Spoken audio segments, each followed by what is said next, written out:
जिसके ऊपर गुमान करते हो। इसलिए कभी भी बुरा कर्म ना करो, ना सोच रखो। सत्संग का दायरा ऐसा जबरदस्त होता है, आप एक शिक्षार्थी की तरह आओ, विद्यार्थी की तरह आओ, तो ऐसी शिक्षा लेके जाओगे जिससे आप ही नहीं, आपका परिवार ही नहीं, कुलों का उद्धार हो सकता है। और अगर आप बुरा सोच रखते हैं, बुरा ख्याल रखते हैं, तो आप ही नहीं, कुलों का भी, जो आपके बच्चे परिवार हैं, उन पे भी असर लाजमी पड़ता है। तो इसलिए भाई सत्संग सुनो, अमल किया करो, दिखावे की जरूरत नहीं है। कई ऐसे ढीठ होते हैं, इतने बेशर्म होते हैं, उनको कोई फर्क नहीं पड़ता, वो दिखावा करते रहते हैं, और साथ वालों को पता होता है कि हाँ भाई ये देखो कितना ढीठ बना हुआ है, और उसको लगता नहीं मेरा तो किसी को पता ही नहीं है। एक कहावत है और हमने उसको देखा है, कहते हैं कबूतर की तरफ जब बिल्ली आती है ना, कबूतर आंखें बंद कर लेता है, अपने को बिल्ली दिखती ही नहीं। बिल्ली को और मजा हो जाता है, उसको खाने में आसानी हो जाती है, वो झट से पकड़ती है और टुकड़े टुकड़े कर देती है। हमने देखा है ऐसा। तो कई लोग इतने ढीठ होते हैं, सारी गलतियां करते हैं, सब कुछ बुरे कर्म करते हैं, और वो आंखें मूंद लेते, कहते किसी को पता ही नहीं, मेरा तो पता ही नहीं चलता। वाह भाई वाह, तू अदृश्य हो जाता है जब गलतियां करता है। कोई तेरे पास बटन है जो किसी को दिखता ही नहीं, लोगों की आंखें लगी हैं, बटन तो है नहीं।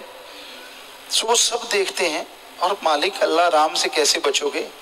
वो तो कमरे के अंदर क्या, बाहर क्या, जंगल बियाबान क्या, समुद्रों के पार क्या, समुद्र के अंदर क्या, पताल में क्या और आसमान में क्या, हर जगह, हर पल, हर समय, हर किसी को वो देख रहा है। उससे पर्दा कैसे करोगे?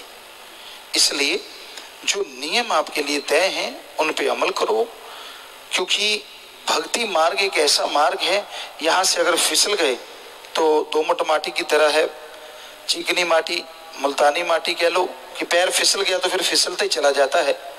पीर फकीर ही एक ऐसा होता है जो उसका हाथ पकड़ के उसे संभालता है। और कैसे संभालता है?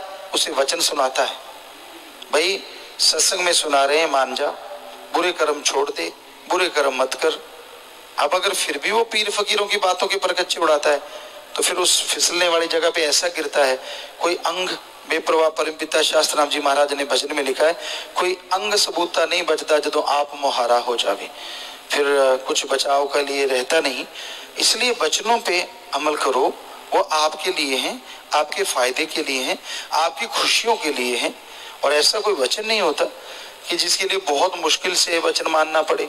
सुमरन करो, सेवा करो, सत्संग सुन के अमल करो, अपने आप वचन माने जाते हैं, अपने आप मानने को दिल करता है, और बेइंतहा खुशियां आती हैं।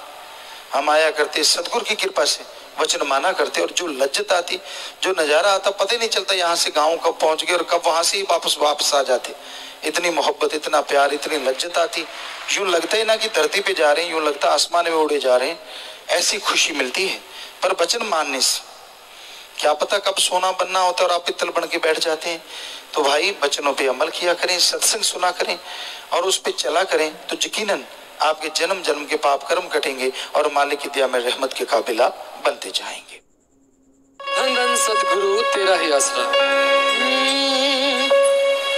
चुक पर्दा दे दर्श दिखा।